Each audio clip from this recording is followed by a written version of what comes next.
Hi everyone, this is Pranav from 21st Century IAS Academy, and today we'll be seeing current affairs for the month June 2023.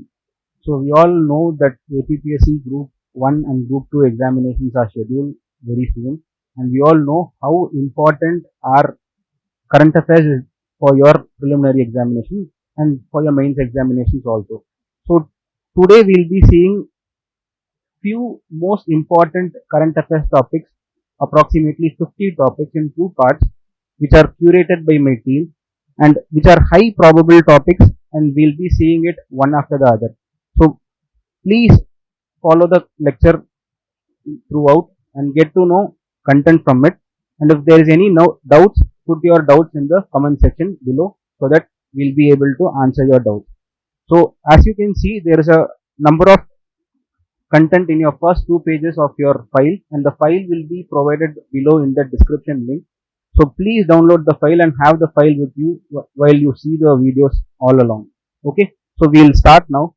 So first topic today which we are going to see is, so there have been a discovery of 62 desiccation tolerant vascular plants found in your Western Ghats. So that will be your first topic which we will be seeing today. So here we come across two terms. One is this desiccation term and other is this vascular plant. So what is this desiccation and what is this vascular plant? Desiccation simply means a plant which has a capability of being drought tolerant. Okay, so those plants are right now 62 in number identified in your Western Ghats, and vascular plants are those plants which have those tissues which are capable of transporting water from the roots to the different parts of the plant. So a 62 new species of desiccation tolerant vascular plants have been identified in a place called as Western Ghats. This is the takeaway for you for your prelims content, where these 62 desiccation tolerant vascular plants were identified in Western Ghats. So what is the use, sir? What is the use of identifying this 62 desiccation tolerant vascular plant is? It has its potential application in agriculture and in those areas where there are water scarcity. As of now, we are, a highly water intensive country using a large amount of water for the purpose of our cultivation, for the purpose of our food security and all those needs. So this particular plant or studying these plants will help us in coming up with a new plant which will be drought tolerant and help the country in our food security initiatives. So there is a definition given for you to understand what a desiccation tolerant plant is. A desiccation tolerant plant are those which are able to tolerate desiccation of their vegetative tissue, which means they survive high dehydration, in which even if they lose 95% of their water content in the plant, they will still be able to survive, and that is called as your desiccation tolerant plant. Below your content, there is one particular body mentioned called the Agarkar Research Institute Pune. It is one of an autonomous institution. Now what you guys do is write down the difference between a constitutional body and a statutory body in the comment section. Might as well give a one line explanation of what an autonomous body is. So this particular body called as Agarkar Research Institute Pune is a body under your Department of Science and Technology, again in the Ministry of Science and Technology. They are the ones who have identified this 62 desiccation tolerant plant species in Western Ghats. Few species are mentioned here and one another term called as ferricretes are mentioned here. So a ferricrete is a type of a plant which grows on top of a rock. We know plants or any other crop or vegetation which grows on soil, but this particular ferricretes are the one which grows on hard erosion resistant layer of a sedimentary rock. Okay, and here there are three different types of plant species mentioned here: Glyphoclova goanensis and Glyphoclova ratnagirica and Glyphoclova santapui. So these three plant species might come in your question asking you these plant species mentioned above recently seen in news are what type of plant species. So please get to know this particular plant species. So So the second topic for the day which we will be seeing is Agni-1 ballistic missile test launch. So now you have to know the difference between a ballistic missile and a cruise missile. A ballistic missile which is one which will have a parabolic path. Say for example, if this is point A and this is point B, the missile once it is launched, it will leave the atmosphere and re-enter the atmosphere to hit the target. A cruise missile is one which will not have a parabolic path. It will just be fired up and it will go to a low Earth orbit and it will be directed towards the enemy's target or the attack target. Okay. So Agni-1 is one type of ballistic missile. There are a number of ballistic missiles which we will be seeing right now. Just get to know that there is one type of missile called as Agni-1 ballistic missile, and it was test fired from one particular island called as APJ Abdul Kalam Island, which is located in your Odisha. A very important data for you to remember, which you might get or come across in your statements. Okay. So here in this particular paragraph, a number of facts are given for you to get to know about this Agni-1 ballistic missile. So we'll be seeing one after the other. Before that, I need to discuss this particular integrated guided missile development program, this IGMDP. This integrated guided missile development program was started in the year 1982 and 83 under one personality called as your Dr. APJ Abdul Kalam, who was the former president of your country. And this particular program had a ambitious target of developing various kinds of missiles. We call it as Patna missiles. P stands for your Prithvi, A stands for your Agni, T stands for your Trishul, N stands for your Nag, and A stands for your Akash. Okay, so these are the different types of missile which are being developed by your country for the self-defense purpose or the combat purpose of your country. So here a number of missiles are being given. So your Prithvi, this missiles you might find in your question paper asking you to match the following or asking you to look upon a statement if it is correct or incorrect. So get to know that a Prithvi missile, a missile called as Prithvi, it is a short range surface to surface missile, meaning it is fired from one target on the ground and the other target, meaning your enemy's target, will again be on the ground and it will either take a ballistic path or it will take a cruise path to attack your enemy target. Okay, so your Prithvi is a short range surface to surface missile. Short range in sense it will have a maximum distance of 150 to 400 kilometers of target. So second missile is your Agni missile. Agni, again in comment section, please get to know how many variants of Agni missile are there. There is Agni 1, 2, 2A and until 5 there are a number of variants within your Agni missile. Again, Agni 1 is there in your recent current affairs for the June month. We will be seeing about it.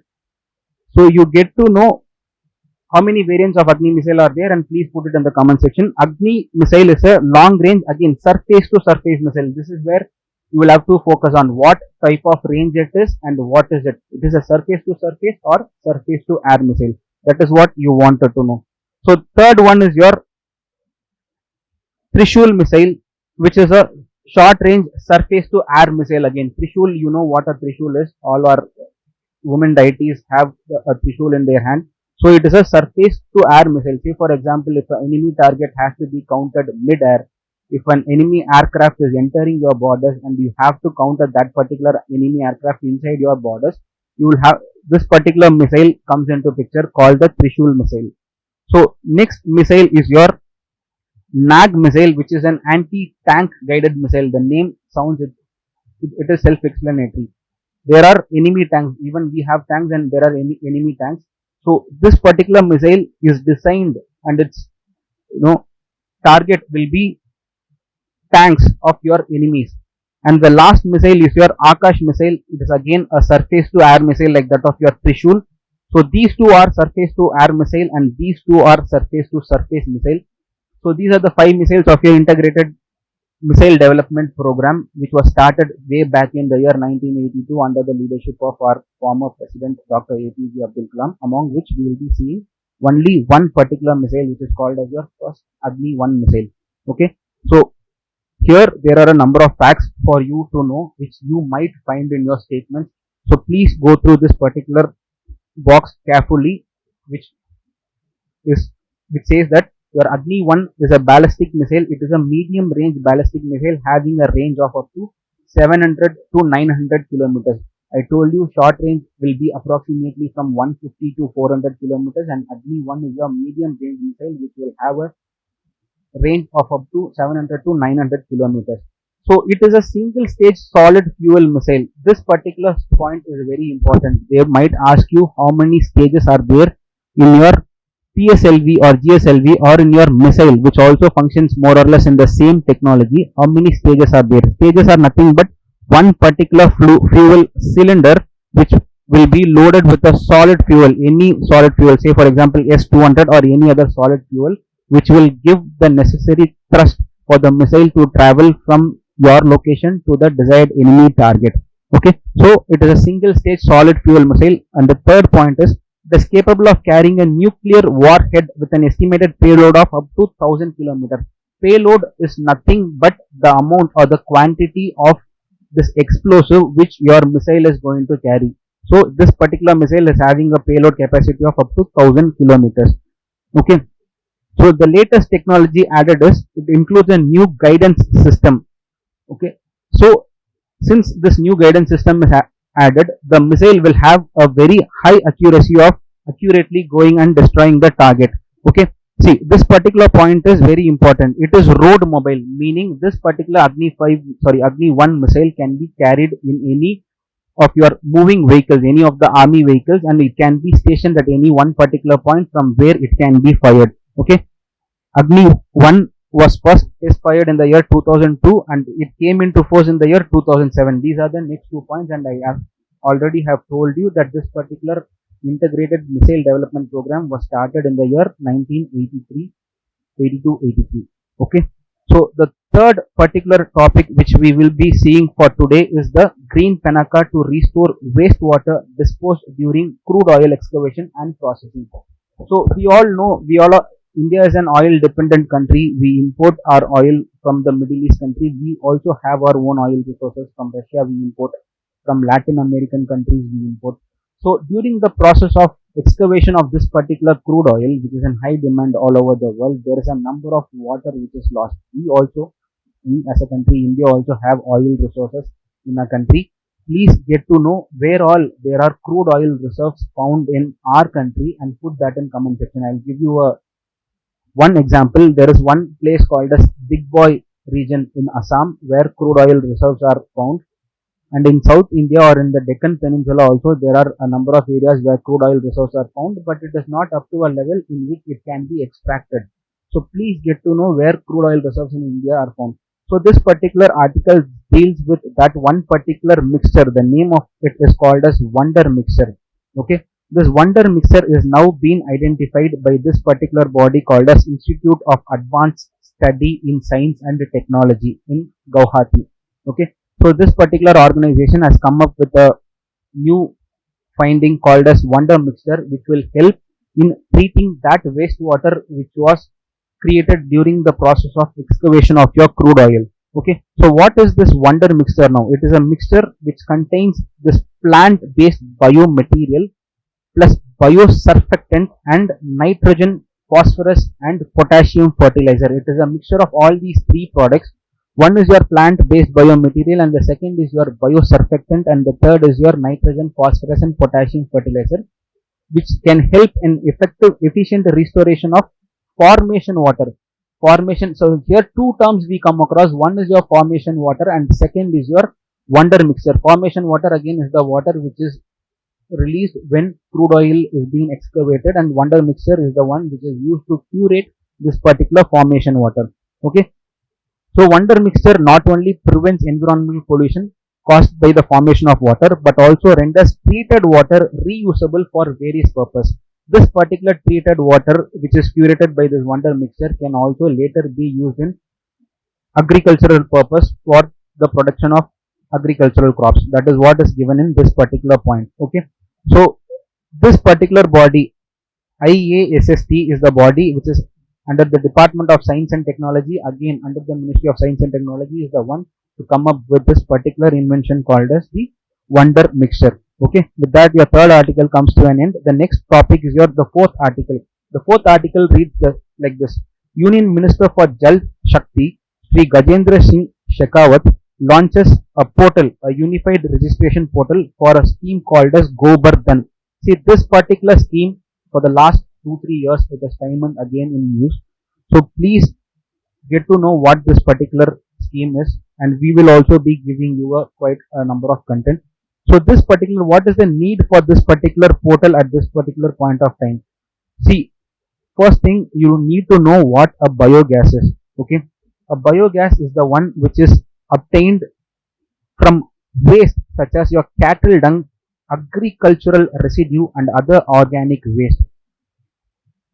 By curating all these products you can obtain biogas, and where this particular biogas is used for, this biogas is used for the purpose of even cooking. It generates heat and it can provide you a fuel for household cooking, and it can also be used as a biofertilizer. Once the biogas is generated, the other residue, leftover residue, can be used as a biofertilizer.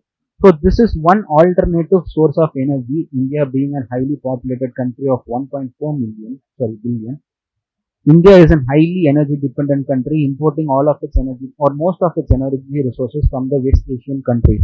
So this particular technique of generating biogas will make the rural parts of India self-reliant, and it will help them, cut the amount of money which they spend on the energy resources which they are in demand. Okay, so the primary objective of this portal is to streamline the process of setting up of compressed biogas plants in the country.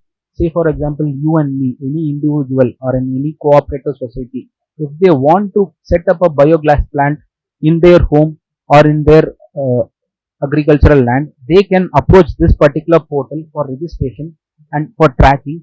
So this particular portal will enable transparency in the process of setting up of this biogas plant. Okay, this portal will act as an one-stop repository to access investment and participation and streamline the process of setting up of a compressed biogas plant in India.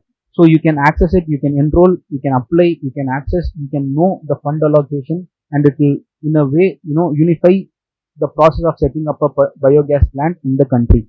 Okay, so who all can access this particular portal?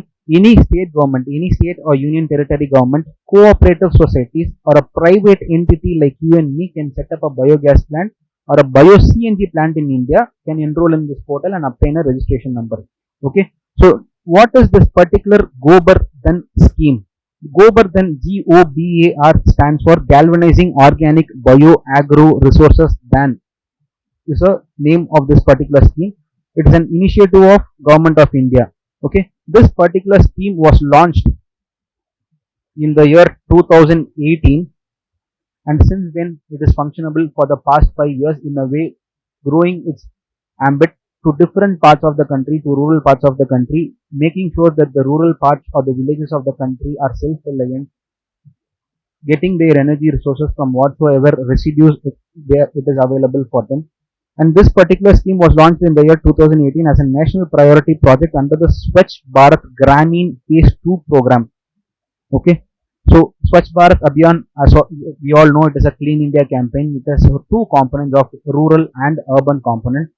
So in the phase 2 of the rural component, this particular Gobardhan scheme was launched. Okay, so now which is the nodal ministry for this particular scheme, Gobardhan scheme? It is your Ministry of Jal Shakti. Under the Ministry of Jal Shakti, there is one department called as Department of Drinking Water and Sanitation, and this particular department is the nodal agency for the implementation of this particular scheme.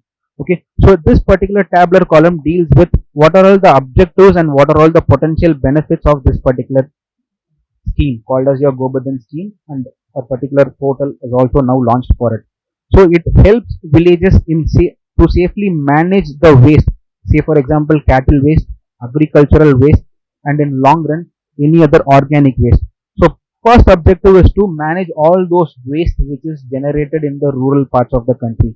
The second objective is to convert that particular waste into a wealth. Okay, first objective is to safely manage all those waste which are available in the rural part of the country, and the second objective is to convert all those cattle or organic waste into a wealth. Okay, so these two processes in a way will help in environmental sanitation, and it will also curb vector-borne diseases through effective disposal of all these waste in the rural areas.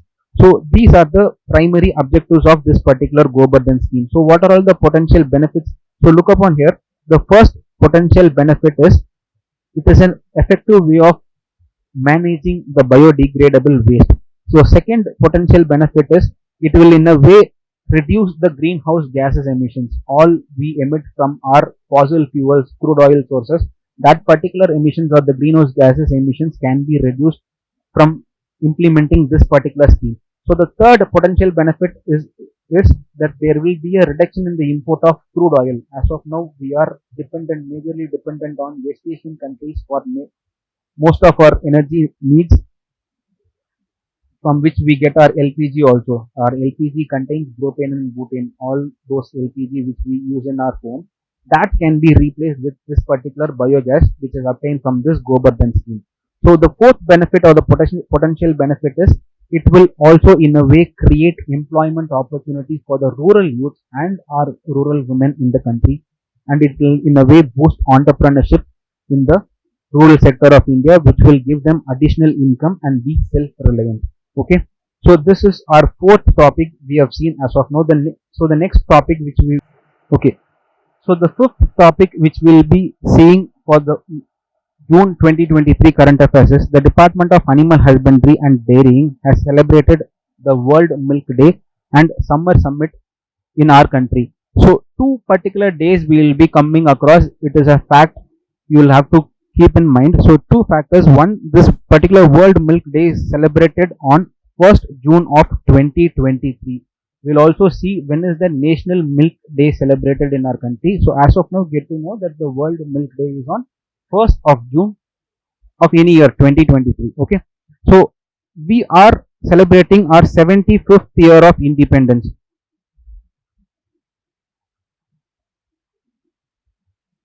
Also called as Azadi Ka Amrit Mahotsav. Okay, on the auspicious of Azadi Ka Amrit Mahotsav, the Department of Animal Husbandry and Dairying, Government of India, in collaboration with the state government of Jammu and Kashmir, has celebrated this World Milk Day. So here one prelims fact which you have to keep in mind is where it was celebrated. It was celebrated in Srinagar. Okay, so what is this World Milk Day? This World Milk Day is an annual celebration that takes place, as I told you already, on June 1st to recognize the importance of milk and dairy products in nutrition, health and livelihood. So milk as a product and dairy as a sector contributes for the livelihood of for most of the rural people, and India is the world's largest producer of milk also, which we will be seeing today. Okay, so World Milk Day is celebrated on 1st of June 2023. So the purpose of celebrating this day is to recognize the importance of milk and dairy products for nutrition, health and livelihoods.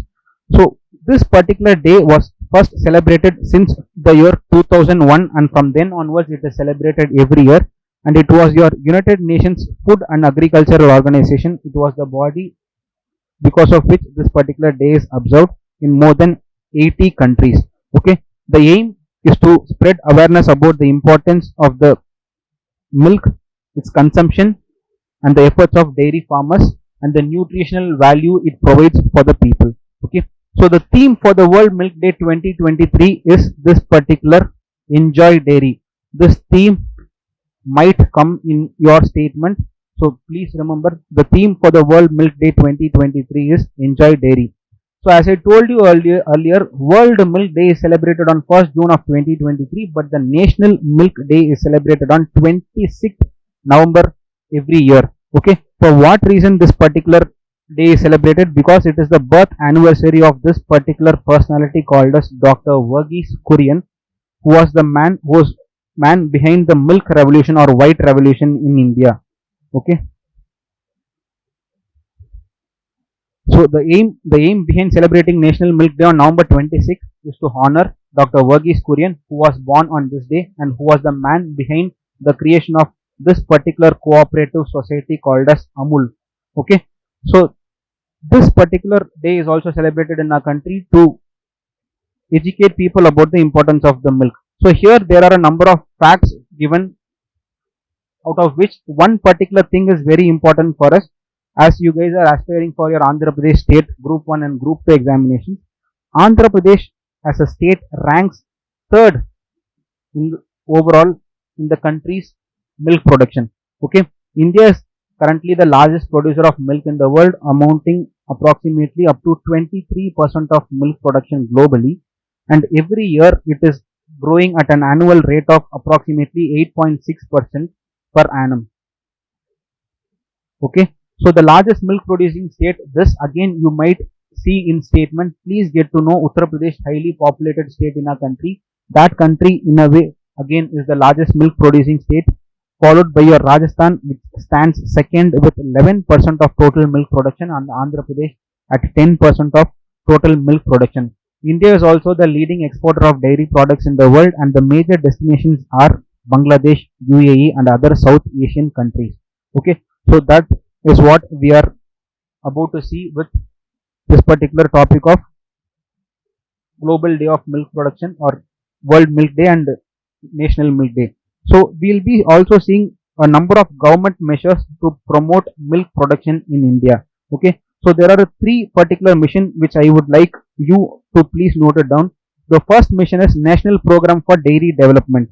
Okay, and the second program is National Dairy Plan, and the third program is Rashtriya Gokul Mission. So please go through these missions, out of which I would tell this National Dairy Plan and Rashtriya Gokul Mission are quite important, because this particular National Dairy Plan has an aim of conserving 6 indigenous cattle and 6 buffalo breeds, indigenous buffalo breeds in India, which is a duty of our country to preserve those indigenous breeds. The next program, called as Rashtriya Gokul Mission, has a number of objectives, and it also in a way tries to conserve the national breeds through the following methods.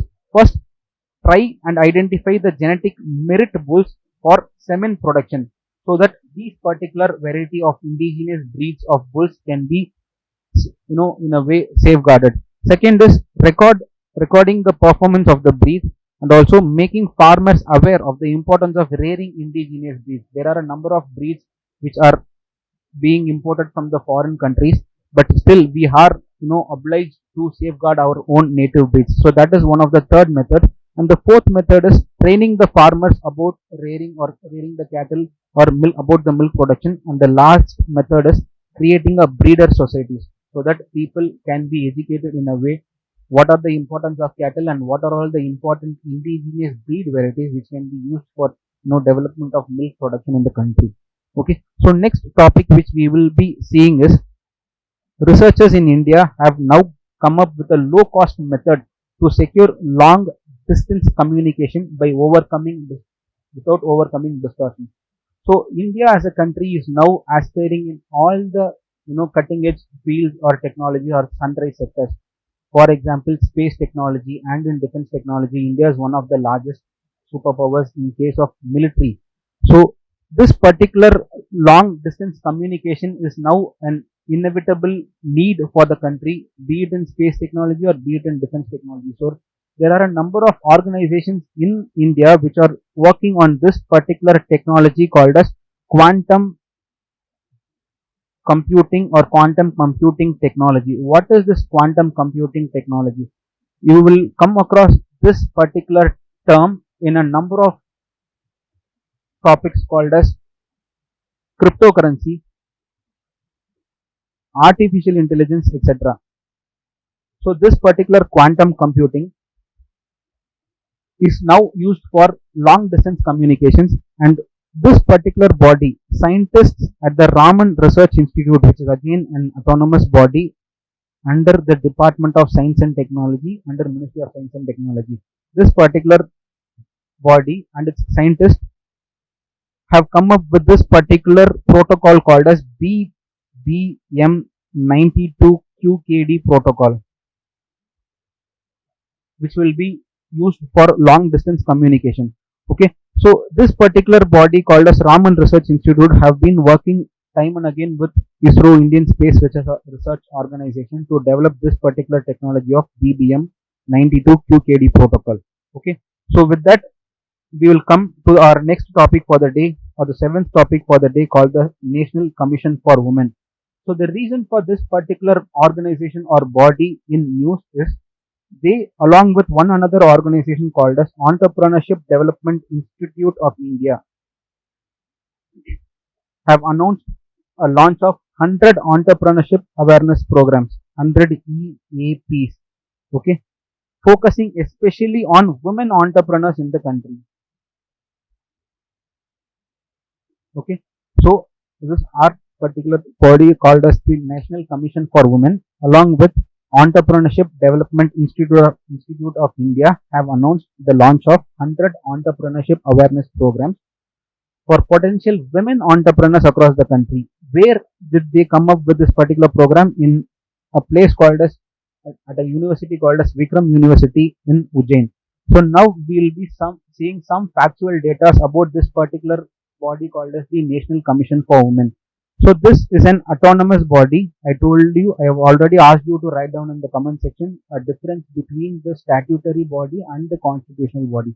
This particular body called as National Commission for Women is an autonomous body which was established in the year 1992. Okay.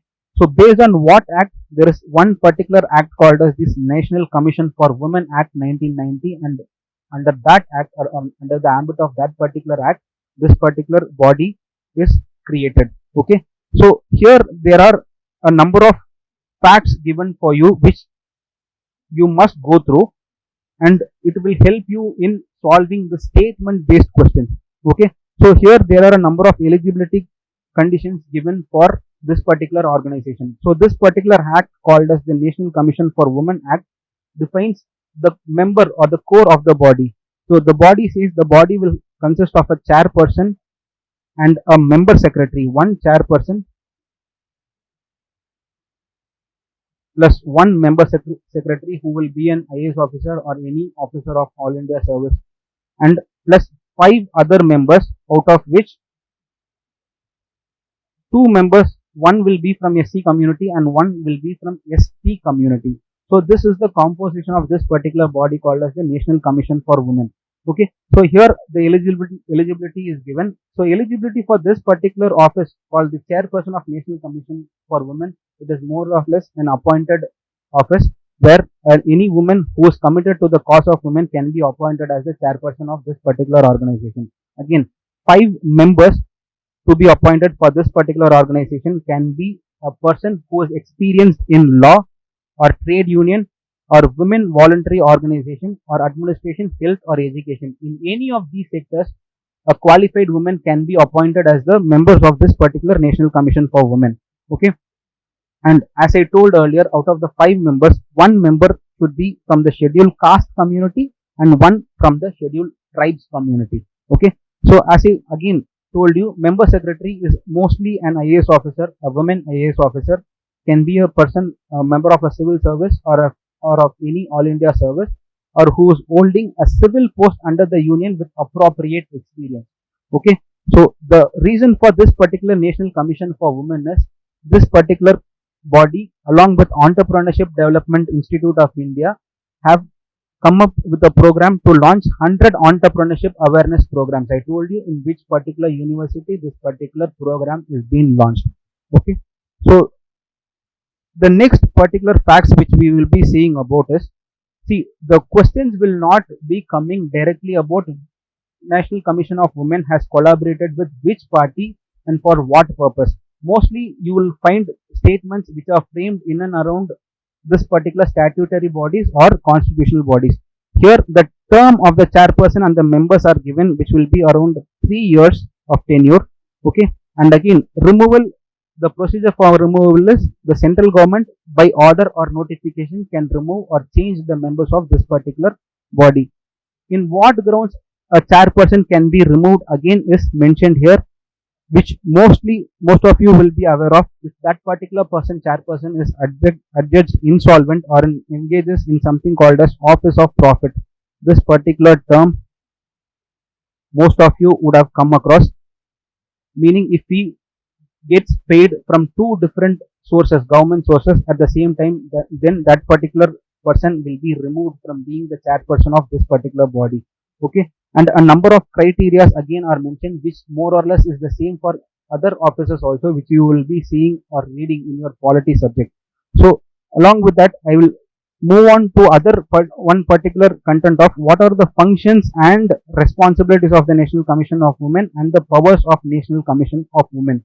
Okay, this particular body functions in such a way that they will go through all the provisions which are there in your constitution for safeguarding the rights of the women. This is one of the functions which they do. They go through all the provisions in the constitution which are provided for the safeguarding of women, or if there is any recommendation to be implemented in the constitution, they will recommend to the necessary authority. So the second particular function they do is they annually submit their report to the central government about the working of the commission and the necessary safeguards which are needed to be taken place for the protection of the rights of the women. And the third function is they make any such report and provide it to the union government or any state from time and again whenever it is needed. So these three are the functions and responsibilities of the National Commission of Women. Now we will be seeing the powers of the commission. See, the powers of this particular National Commission, they have a power of a civil court. What are all the powers of a civil court? Okay, they can summon any person in India for inquiry. Might as well they can require the discovery or production of any document which is needed for them to handle the case. Might as well they can receive any sort of evidence and affidavits. All these are in a way judicial powers. Okay, so you can call it in a way a quasi judicial body also, because they are having the powers of the civil court. Okay, so they can request any public record from any government organizations or any judicial bodies or a copy from any court. Okay, might as well they can examine any witnesses and documents which are mostly done by your judiciary only, and that is why this particular body has the powers of a civil court. Now few other functions of the National Commission for Women is they can review any sort of existing provision in any other laws which will affect women and also recommend amendments to any of such particular existing laws. The next function of them is they can take up any case of violation of the women's rights, either suo motu or on any complaint. They can take up any case which are violating the rights of the women. Okay, they can undertake any particular research also and also participate on the planning process of the socio-economic development of women. So these are all the functions of the National Commission for Women, which is a autonomous body, statutory body again set up in the year 1992 for the functioning of the women. So next particular topic or the eighth topic for the day which we will be seeing is 50th anniversary of the World Environment Day 2030. See, for looking upon this particular topic, we need to understand one particular summit called as the Summit on Human Environment, which was held in the year 1972 in a place called as Stockholm, which is there in Sweden country. So 1972 World Environmental Conference happened,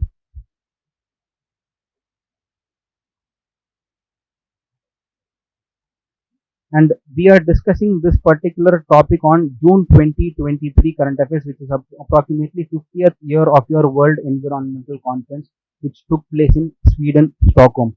Okay, so the content says the year 2023 World Environment Day is hosted by a country called as Cote d'Ivoire or Ivory Coast. Okay, however you call it, Ivory Coast or Cote d'Ivoire, one and the same.